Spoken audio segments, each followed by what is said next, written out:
Welcome back to my YouTube channel Piping Knowledge. Today we are going to discuss about 3 important point regarding to the PNID. आज की video में specially हम 3 important point बात करने वाले हैं PNID के बारे में. First of all important point to remember, आपको कुछ इम्पॉर्टेंट पॉइंट है जो नेसेसरी आपको याद करना होगा. Second thing is practical tips. आपको प्रैक्टिकल टिप्स चाहिए होंगे तो ही आप PNID को डिटेल में जान पाएंगे. Third number common symbol of their and their is meaning. मतलब 3 टॉपिक हैं यहाँ पे.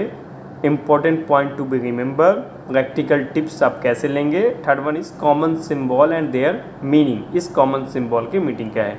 सबसे पहले अगर हम बात करें important point to be remember की, तो कंसिस्टेंसी इन सिंबल. मैंने आपको स्टार्टिंग में ही बताया था कि आप सिंबल के बिना PNID को रीड नहीं कर पाएंगे. तो फर्स्ट ऑफ ऑल आपको कंसिस्टेंसी ऑफ सिंबल्स में चाहिए. Ensure that the symbol used are consistent with their industry and standard. आप जो PNID में सिंबल यूज़ किया जा रहा है वो अपने ISA या ISO के जो रेफरेंस में जो सिंबल्स हैं वही सिंबल आपको यूज़ करना है. तो PNID में वही सिंबल आपको स्टडी कर पाएंगे जो कंसिस्टेंसी इन सिंबल, मतलब सिमिलर सिंबल उसमें होना चाहिए. इंपॉर्टेंट पॉइंट टू रिमेंबर में पहला पॉइंट था consistency of symbols. Second point है क्रिटिकल लाइन एंड कंपोनेंट. आपको आइडेंटिफाई अटेंशन देना पड़ेगा क्रिटिकल लाइन में. एक्स्ट्रा अटेंशन चाहिए क्रिटिकल लाइन में. To critical line are the component to have a direct impact on the safety and process control में है. तो पहली चीज़ें जो क्रिटिकल लाइन से उसमें आपको एक्स्ट्रा अटेंशन देना होगा. इंटरकनेक्शन आपको आइडेंटिफाई करना होगा. नोट हाउ में डिफरेंट टाइप ऑफ इंटरकनेक्शन है, लाइक इलेक्ट्रिकल है, लाइक न्यूमेटिक है, लाइक हाइड्रोलिक है.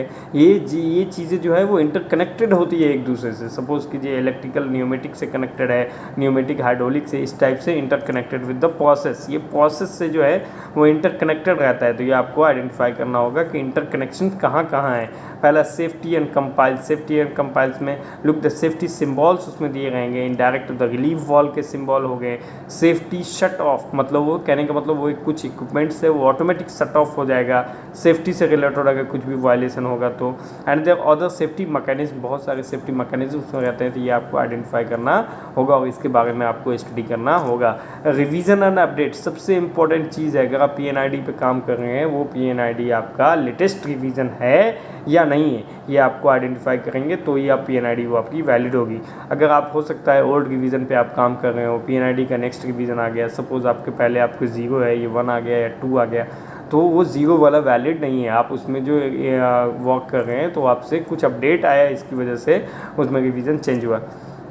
तो पहला पॉइंट टू बी रिमेंबर में आपने देखा जो 4 कॉमन पॉइंट थे. मैं आपको सेकंड प्रैक्टिकल टिप्स की अगर हम कुछ बात करें तो प्रैक्टिकल टिप्स में आप क्या करें कि यूज़ कलर कोडिंग करें. आप जो भी लाइन को आइडेंटिफाई करते हैं, कुछ भी किसी भी चीज़ को स्टडी करते हुए, studying PNID use colour coding. आप किसी भी चीज़ की स्टडी करते हैं तो उसमें कलर कोडिंग कर दिए. Can help the different between different type of line and there system. जब आप आइडेंटिफाई कर देंगे, जैसे सपोज़ कीजिए कि PNID में ऑलरेडी जो मार्किंग रहता है तो हम लोग उसको कलर कोडिंग करके देते हैं. कलर कोडिंग में समझें कि उससे क्या है कि देखने में आसानी होगी. कलर कोडिंग सिंबल्स आदमी ईजिली आइडेंटिफाई करता है. देखिए इसमें ऑलरेडी कलर कोडिंग हुआ है. जो हमने ब्लू कलर से मार्किंग किया है वो आपको दिख रहा होगा यहाँ. ये ब्लू कलर में ये PNID हमारा कलर कोडिंग है बिकॉज ऑफ कि हमने इसका टेस्ट पैक प्रिपरेशन किया था. तो टेस्ट पैक में ईजी देखते समझ में आ जाएगा कि ये लाइन्स के बारे में यहाँ पे बात किया है. Cross referencing. क्रॉस रिफरेंसिंग क्या है कि अपना एक डायग्राम जो है वो दूसरे एक PNID दूसरे से जो कनेक्टेड हो गई है, और क्रॉस रेफरेंस जो है वो PNID with the process flow diagram. PNID जो है PFD से देख के बनाया जाता है, प्रोसेस फ्लो डायग्राम से. तो वो दोनों के बीच क्रॉस रेफरेंस होना चाहिए equipment data sheet and better understanding के लिए. रेगुलर प्रैक्टिस आपका इंपॉर्टेंट है इसमें. Regular practice reading to PNID to become a more proficient and quicker to the equipment to the interpretation and information. Regular practice का मतलब आप one day में PNID नहीं सीख सकते. उसमें 1-2 सिंबल है नहीं. आप डिफरेंट एरिया में जाएंगे, डिफरेंट प्लांट में जाएंगे तो उसमें बहुत सारे सिंबल्स और बहुत सारी चीज़ें वेरिएशन रहता है. लेकिन अगर आप PNID को पहले से जानते हैं तो फिर ईजी ट्रैकिंग हो जाती है. तो प्रैक्टिकल टिप्स आपको बहुत इंपॉर्टेंट है. अगर हम नेक्स्ट लेवल की बात करें तो कॉमन सिंबल्स, ये आपका इंपॉर्टेंट है. कुछ कॉमन सिंबल सपोज कीजिए पंप का, तो पंप में 2 का कॉमन सिंबल बहुत ज़्यादा रहता है. सेंट्रीफ्यूगल पंप हो गया, पॉजिटिव डिस्प्लेसमेंट पंप। ये दो पंप मेजर इक्विपमेंट है यहाँ पे। पंप में centrifugal pump oil and gas में मोस्टली यूज़ होता है, बाकी डिफरेंट पंप भी यूज़ होते हैं, लेकिन आपको सेंट्रीफ्यूगल पंप के बारे में फुल्ली नॉलेज होनी चाहिए, क्योंकि 90% of the pump are centrifugal pump. Circle with triangle, वो आपको उसका वो आप मार्किंग देखेंगे, उसका जो सिम्बॉल्स देखेंगे तो आपको समझ में आएंगे। वॉल्स में आपको कौन कौन सा वॉल का कॉमन सिम्बॉल्स में आते हैं, बॉल वॉल हो गया, गेट वॉल हो गया और चेक वॉल हो गया। ये तीन बहुत हर जगह यूज़ होता है, तो इसके लिए आप उसके सिम्बॉल्स को मस्ट बी आइडेंटिफाई। मैं इसके सिम्बॉल बता सकता हूँ। बॉल गेट वॉल होता है straight line with field circle. अगर स्ट्रेट लाइन जो है फील्ड सर्किल के साथ है तो बॉल वॉल है, गेट वॉल है। बॉल वॉल है सर्किट जो सॉलिड बॉल वॉल, कोई सर्किट है जो सॉलिड बॉल वॉल के साथ है तो वो मतलब बॉल वॉल का कोई circle with solid in ball inside. Check valve है circle with check mark, circle जो है वो चेक मार्क के साथ दिया है तो वो चेक वॉल। ये आप सिम्बॉल देखेंगे तो समझ में आएगा। इंस्ट्रूमेंटेशन में कुछ इंपॉर्टेंट इंस्ट्रूमेंटेशन है, लाइक प्रेशर ट्रांसमीटर है, PT, circle with PT inside. आप इसका सिंबल आसानी से पहचान सकते हैं। अगर वो प्रेशर ट्रांसमीटर है तो सर्किल विथ पीटी इनसाइड। अगर flow transmitter circle with FT inside. TT temperature transmitter है तो सर्किल विथ टीटी इनसाइड। तो बेसिकली ये कुछ इंपॉर्टेंट है। आप पंप का दो पंप मैंने बताया, centrifugal pump, positive displacement pump का सिंबल आपको स्टडी करना है। वॉल का मैंने देखा तो 3 वॉल मैंने आपको बताया, gate valve, ball valve, check valve. और देखना चाहते हैं तो आप इसमें ESDV, SDV, MOV ये सब देख सकते हैं। अच्छा, इंस्ट्रूमेंटेशन का मैंने बताया, pressure transmitter, flow transmitter and temperature transmitter. ये 3 आपको ट्रांसमीटर देखना है, उसका सिम्बॉल्स क्या है। फाइनली अब हम बात करते हैं कंक्लूजन के बारे में। तो reading the PNID is a critical skill. ये एक अच्छा सा स्किल है। अगर आप PNID को रीड करना जानते हैं तो हम लोग भी ऐसे ही सीखे हैं, कभी हमने स्टडी ऐसा नहीं किया। 2-3 सालों में स्लो डिफरेंट प्लांट में गए तो ऑटोमेटिक स्लो उसमें आता है। आपको सिम्बॉल याद करना कोई इतना मुश्किल काम नहीं है। जब भी जाएंगे तो सिम्बॉल देख के पता चलेगा। आपको अगर पाइपिंग से रिलेटेड है तो पहले मैं ये कहूँगा कि पहले आप पाइपिंग की स्टडी करें, लाइन और सिम्बॉल्स की, तो आपको फिर ईजी हो जाएगा ट्रेस करने में।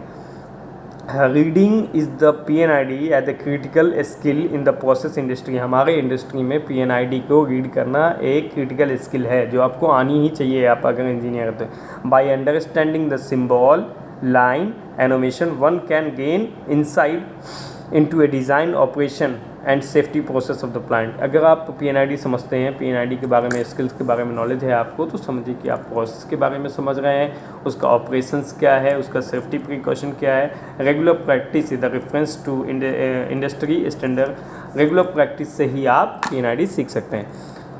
बेसिकली मैंने आज PNID के वीडियो पे रिलेटेड 3 वीडियो बनाई हैं। आप तीनों वीडियो देखें, इंशाल्लाह आपकी इम्प्रूवमेंट होगी। मैं आने वाले दिनों में PNID पे और रिलेटेड वीडियो बनाऊंगा, और जब हम टेस्ट पैक की वीडियो बनाएंगे तो उसमें PNID से ही स्टार्ट होता है, तो इससे भी आपको इम्प्रूवमेंट होगा। जब तक आप अपना ख्याल रखें, स्टे सेफ, स्टे हेल्दी। अगर आप मेरी वीडियो लाइक करते हैं, देखते हैं तो लाइक करें, शेयर करें, सब्सक्राइब करें। और कॉन्ग्रेचुलेसन, आप लोगों ने 1500 लोगों ने हमारी वीडियो को चैनल को सब्सक्राइब किया है, इसके लिए थैंक यू। मैं वीडियो बनाना स्टार्ट किया था सेल्फ स्टडी के लिए, क्योंकि आप लोगों के लिए वीडियो बनाता हूँ तो मेरी स्टडी अच्छी होती है। और बाकी फिर मैंने ये भी सोचा कि जब मैं कोई चीज़ को सीखने में मुझे 2-2 साल लग गए, 2 साल के बाद मुझे समझ में आया, क्योंकि आप जब बुक से स्टडी करेंगे तो वो कुछ भी याद नहीं रहता या कुछ भी समझ में नहीं आता। तो आप ये कह सकते हैं कि जब आप फिज़िकल लाइफ में जाएंगे और आपके साथ वो ट्रबल आएगा, प्रॉब्लम आएगा, तो चीज़ें आप अच्छी तरह से समझेंगे।